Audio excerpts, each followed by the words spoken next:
안녕하세요. 정태용 목사입니다. 참 어려운 시대인 것 같습니다. 우리가 살고 있는 시대는 참 세상도 그렇고 교회도 너무 참 힘든 시대를 지나고 있습니다. 지난 시간에 이어서 아트설교연구원의 내용의 그 주된 골자가 무엇인가 이런 것들을 살펴보도록 하겠습니다. 지난 시간에 제가 이 책 가지고 조금 말씀드렸는데요. 오늘은 이 아트설교연구원의 설교가 어떤 것인가를 1차적으로 살펴보려고 합니다. 여기 보면 이 자료에 보면은 아트설교연구원에서 상처 덕분에 아름다운 것이다라는 설교가 2019년 10월 달에 올라왔어요.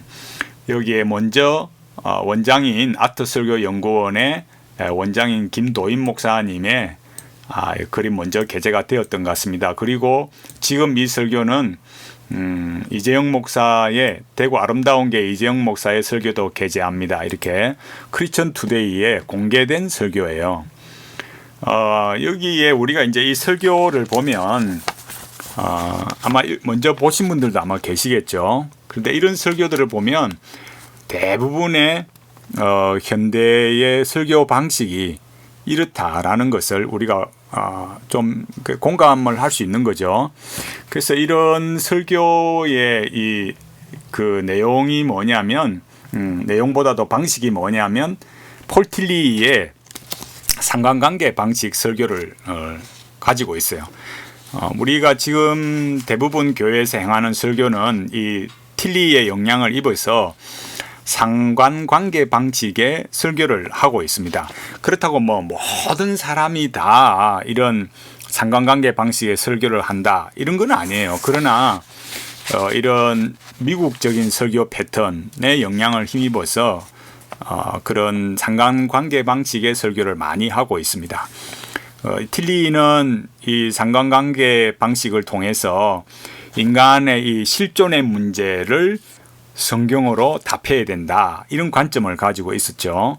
그렇지만 시작을 그런 실존적인 인간의 문제로 인간의 상황으로 시작을 했기 때문에 결론이 어디로 가느냐라고 하면 결론은 역시 선불교로 가버렸어요. 그러니까 세상의 문제를 세상의 방식으로 시작을 하고 해결하려고 하고 목적지도 세상의 것으로 목적지가 결론이 나버렸어요. 그래서 이런 것들은 실존적인 접근이고 또 지극히 인간적입니다. 우리가 오늘 이 설교도 살펴보면 알겠지만 인간의 생각으로 성경을 해석하고 성경 본래의 의도와는 다른 관점이 있다라는 것을 알 수 있어요. 그렇다고 완전히 성경하고 동떨어진 것도 아니고 그렇다고 딱이 이렇게 하기도 그렇고 일반적으로 들으면 그렇게 느낌이 드는 거죠. 그래서 우리가 이런 것들을 살펴볼 때 이런 상관관계 방식의 이런 설교들이 우리 이 교회 안에 들어오면 어떤 일이 일어날까 우리 이런 고민들을 해야 되는 거죠. 많은 분들이 또 본인이 그렇게 하면서도 그게 상관관계 방식의 설교라는 것을 모르는 목사님들이 더 많습니다. 이제 이 내용을 우리가 한번 살펴볼까요? 보면은 여기 본문이 창세기 37장 18절에서 28절 모든 사람에게는 상처가 있다. 제목이 이렇습니다. 그래서 먼저 이게 요셉의 이야기니까 이스키 시인이 쓴 누가 그랬다를 이렇게 말하고 그래서 풀잎에도 상처가 있고 꽃잎도 상처가 있다. 상처 없는 사람은 아무도 없다. 이렇게 말하면서 그 다음에 김은주가 쓴 1cm라는 책에 있는데 단체 사진을 사람들은 배경으로 이렇게 하는데 그러니까 여기 보면은 딱 사람이 누구나 가장 먼저 찾아보는 게 뭐냐면 그 단체 사진에서 자신의 얼굴을 본다라는 거예요. 그러니까 상처가 있으니까 그런 자기의 먼저 자기를 바라본다는 그런 관점이죠. 그런데 그 상처를 대하는 태도가 중요하다. 상처를 어떻게 대하느냐에 따라서 인생이 달라진다 그랬어요. 그러니까 벌써 시작이 인간의 상처. 그러니까 모든 사람이 다 상처를 갖고 있습니다. 이렇게 참 어쩌면은 참 따뜻하게 시작하는 것 같죠. 그리고 그 상처가 있는 우리의 인간의 삶인데 그걸 때문에 말하지 말고 덕분에의 삶으로 나아가도록 이렇게 밑에 말했듯이 긍정의 언어로 바꿔야 된다. 그렇게 말했으니까 때문에는 부정의 언어, 덕분에는 긍정의 언어다. 그래서 부정의 언어보다 긍정의 언어를 구사하는 사람이 행복한 삶을 살아간다 이랬어요. 그 도대체 그러면은 행복한 삶이라는 게 뭐겠습니까? 그러니까 상처에서 벗어나는 어떤 행복한 삶이라 할 때 그 행복한 삶이 뭐냐? 이런 내용은 지금 앞에서 시작할 때 일반적인 걸로 시작했으니까 역시 일반 사람들의 행복한 삶이니까 결국은 뭐겠습니까? 인간의 욕망이 채워지는 그런 것이 행복한 삶이 되어지지 않겠어요? 그 다음에 그런 서론격을 해놓고 요셉의 형들의 상처를 말하고 그 다음에 이어서 요셉의 상처를 말합니다. 요셉의 상처가 어떻게 해결됐느냐라고 말하면서 그 요셉은 그 아픈 상처가 하나님의 섭리 가운데 있었음을 깨달았다 이렇게 말했어요. 그러니까 상처가 아니었다라고 말하면서 상처 덕분에 아름다운 이유라고 말했어요. 왜 그럼 이 상처 덕분에 아름다운 인생이 되느냐라고 할 때 이 천영희 시인을 말했어요. 천영희 시인을 말하면서 상처가 피워낸 꽃이다.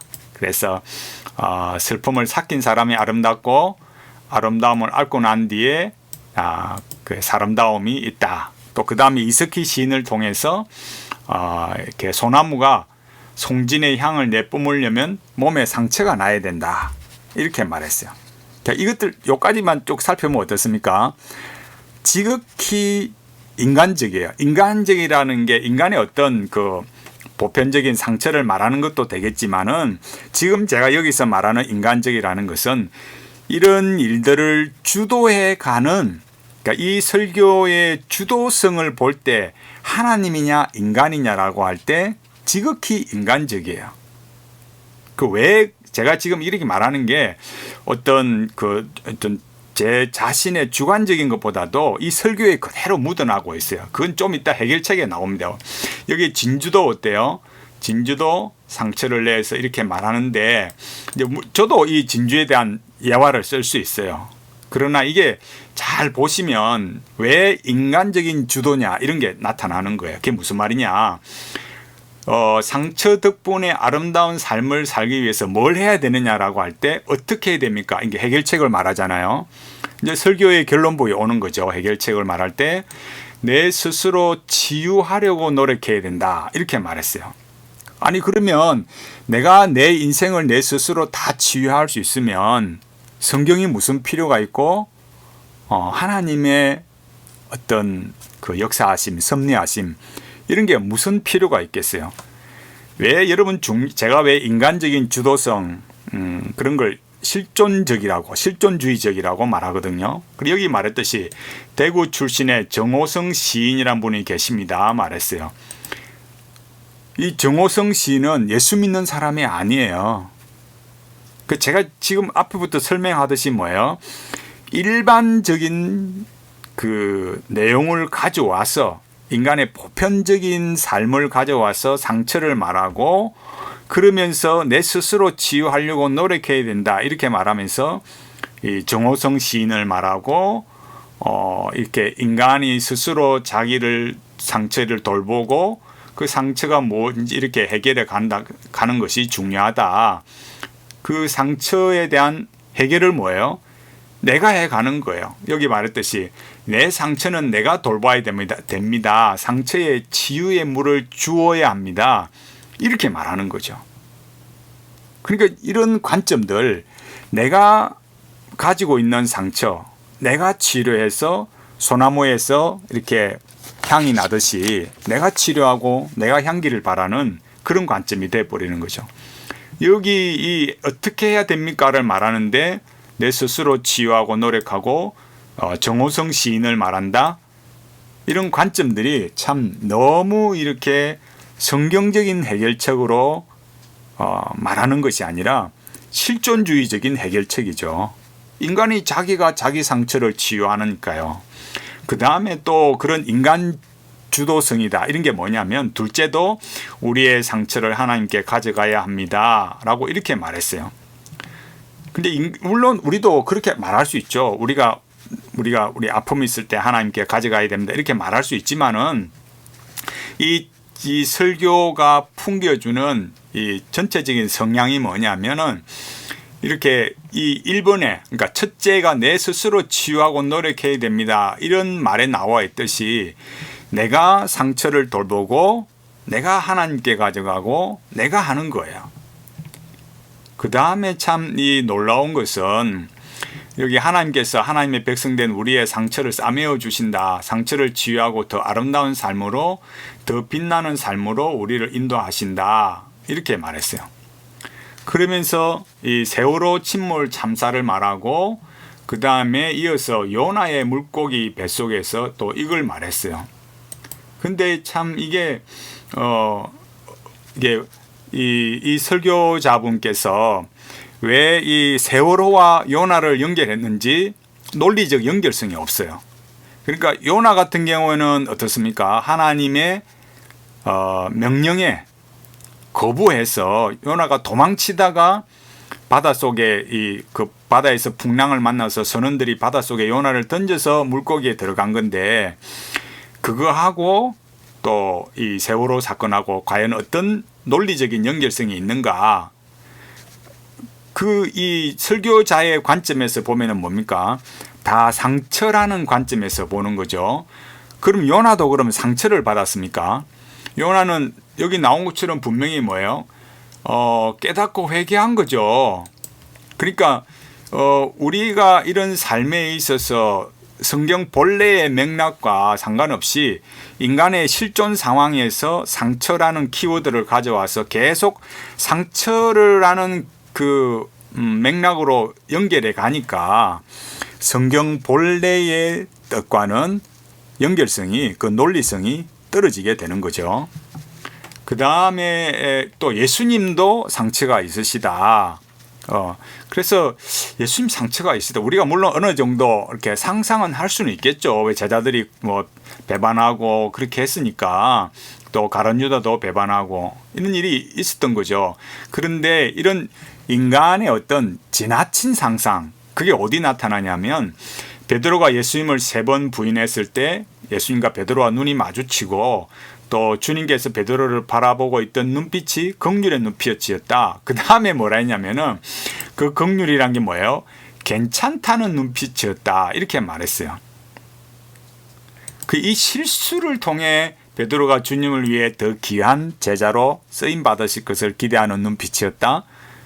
그럼 그게 실수였습니까? 그럼 이게 괜찮다는 눈빛이고 실수였다면 베드로가 그렇게 뭐 하려고 눈물을 흘리며 통곡을 하고 그렇게 자기 죄를 회개할 필요가 뭐가 있었겠습니까?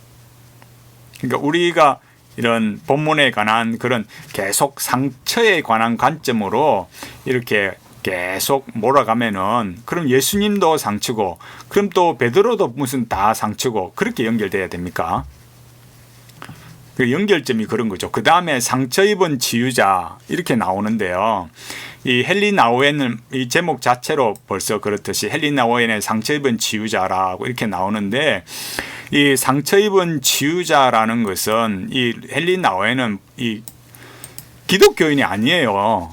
역시 헨리 나우엔도 로만 카톨릭인데 로만 카톨릭 신부인데 이렇게 그냥 책 제목 아까 앞서서 말해드린 것처럼 인간의 실존적인 이 상처의 문제로 계속 가져와서 연결하니까 일반 세상 사람들 정호성 시인을 가져와서 우리 스스로 치유하고 노력해야 되고 또 이 하나님 앞에 가져가야 된다 말하면서도 또 이 헨리 나우엔 로만 카톨릭도 이 신부의 걸 가져와서도 말하고 아니 그게 무슨 이런 우리가 그러면 도대체 이 로만 카톨릭하고 기독교하고 무슨 이런 구별도 없고 구별되어야 하는 내용도 없고 그러면 무슨 의미가 있겠냐 이거예요. 그래서 왜 이런 것들을 생각해 보고 좀 이런 부분에 있어서 주의가 필요하다라는 거예요. 그런데 이 헨리 나우엔을 우리가 살피면 뭐가 있냐면은 헨리 나우엔은 이 빈센트 반 고흐와의 이런 교제가 있었던 사람이에요. 그래서 여기 나오듯이 실제로 고흐의 작품과 그가 동생 테오에게 보낸 편지들은 헨리 나우엔의 영성에 상당한 영향을 미쳤다 이렇게 말했어요. 그래서 여기 이제 이런 거를 다룰 때 상처 입은 치유자에서 이렇게 나올 때 이 상처 입은 치유자라는 이 그 내용에 이렇게 보면 사람들이 고흐를 말할 때 고흐의 이 본질에 대해서 잘 몰라요. 여기 보면은 이 한국인이 가장 좋아하는 서양 화가가 고흐다 이렇게 말하면서 이런 그림을 제대로 못 그리고 못 팔고 비운해 이런 걸로만 말하는데 그런 게 아니에요. 이 고흐는 이 위에 제가 제목은 올려놓고 고흐는 어떤 사람인가 하면은 이 프란시스 세프가 잘 설명하고 있어요. 세프가 말하는 것은 그냥 그림을 그린 게 아니고 반 고흐나 폴 고갱이나 이런 사람들이 그 미술 속에서 보편자를 발견하려고 필사적인 몸부림을 쳤다 이거예요. 그러니까 우리식으로 말하자면 우리가 기독교인을 말하자면 이 그림을 통해서 하나님이 뭔가 우리가 이해하기 좋도록 말하자면 그러니까 일반 분들이 보편자 이러면 헷갈리잖아요. 그러니까 우리로 말하자면 그림 속에서 그런 신적인 이미지 그런 것을 그리려고 그렇게 노력을 한 거죠. 근데 그게 안 되는 거죠. 그게 쉽게 그릴 수 있겠습니까? 그리고 또 고흐가 아르이라는 그 지역에다가 예술가 공동체를 참여시키려고 했다가 또 헤어졌는데 여기에 이런 역시 내용도 마찬가지고 그런 내용들의 그런 핵심들이 뭡니까? 그런 어떤 인간에 대한 그 참 하나님 대신의 어떤 그 종교성 또 고상한 세계 그 어떤 신적인 어떤 보편자 또 어떤 이상향 그런 것을 그리려고 하니까 안 됐던 거죠. 그래서 결국 실패한 거예요. 이제 그런 의도성을 가지고 있는 사람이 고흐인데 그런 것들이 역시 헨리 나우엔에게 영향을 준 거예요. 그래서 여기 우리가 볼 때 말하는 것처럼 여기 이 설교처럼 상처 덕분에 아름다운 것이다 라고 이렇게 설교하는 이런 그 제목들이 말입니다.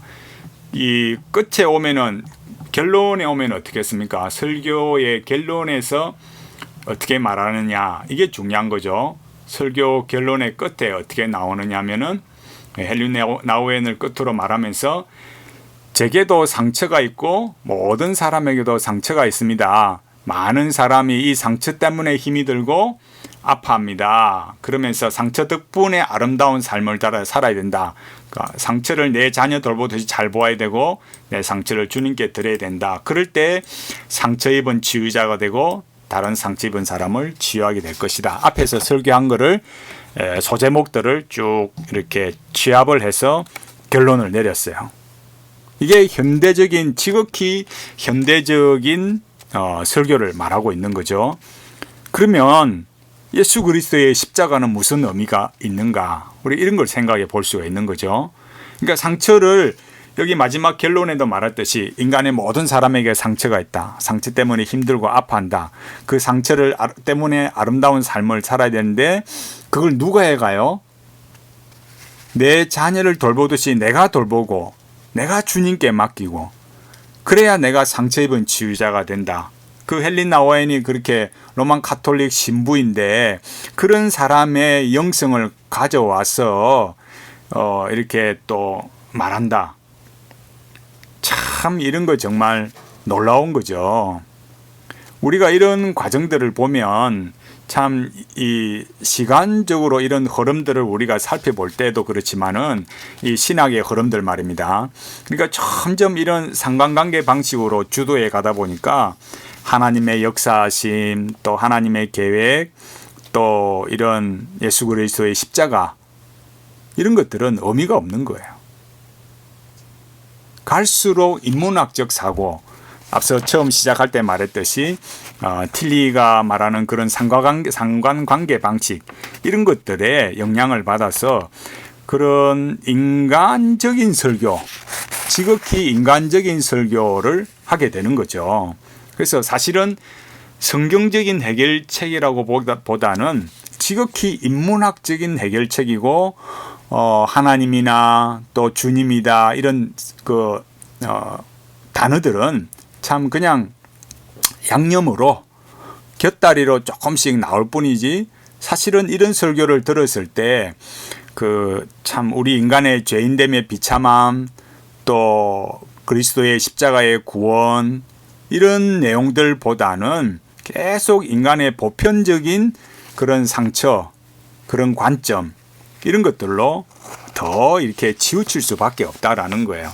제가 계속해서 이 아트설교연구원의 책들을 살펴보겠지만은 이렇게 인간적인 관점, 실존적인 관점으로 계속 이렇게 흘러가게 되면 이제 그 결론들도 역시 그런 실존적인 해결책으로 가게 되고, 나중에 제가 여기 앞서도 말했지만 렉티오 디비나, 관상기도를 말했듯이 묵상하는 것 자체가 하나님의 음성을 들어야 되고 렉티오 디비나를 해야 된다, 이런 관점으로 가기 때문에 아트설교연구원이 그런 관점의 영향들을 우리가 참 주의 깊게 살펴봐야 된다라는 거예요. 이제 결론적으로 제가 말씀드리면 이런 설교에 대한 접근들이 지금은 아주 보편화되어 있습니다.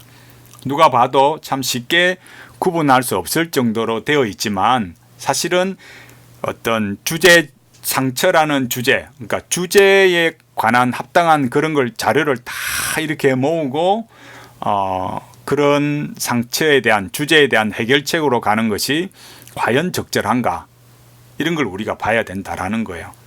그래서 우리가 말씀을 살펴볼 때, 설교를 들을 때 그것이 하나님 관점에서 하나님의 역사와 섭리하심, 그리스도의 구속과 성령님의 어떤 역사하심, 이런 것들을 우리가 살펴보지 않고 자꾸 인간의 어떤 실존적인 문제다, 이렇게 말하면서 그런 해결책으로 가게 되면 역시 성경에서 말하는 관점을 놓칠 수 있다, 이런 것들을 말씀드리고 싶습니다. 물론 쉬운 일이 아니죠. 물론 쉬운 일이 아니고 우리 모든 목회자와 성도들의 고민이지만, 우리가 이런 설교들을 살펴보면서 우리가 가야 할 길들을 좀 더 말씀이 원하는 대로 바르게 길을 걸어갈 수 있어야만 되겠습니다. 제가 오늘은 그 아트설교연구원의 설교 한 편을 살펴봤습니다. 또 김도인 목사님 설교도 제가 살펴보겠지만, 이 인문학의 영향을 입고 있고 인문학적인 사고방식으로 하는 설교의 그런 모습들을 잘 볼 수 있습니다. 또 다른 내용을 살펴보면서 제가 이런 부분들을 생각해 보도록 하겠습니다. 아무쪼록 우리가 말씀 본래의 뜻으로 그렇게 나아갈 수 있는 또 우리 목회자와 우리 모든 성도들이 되기를 간절히 바라겠습니다.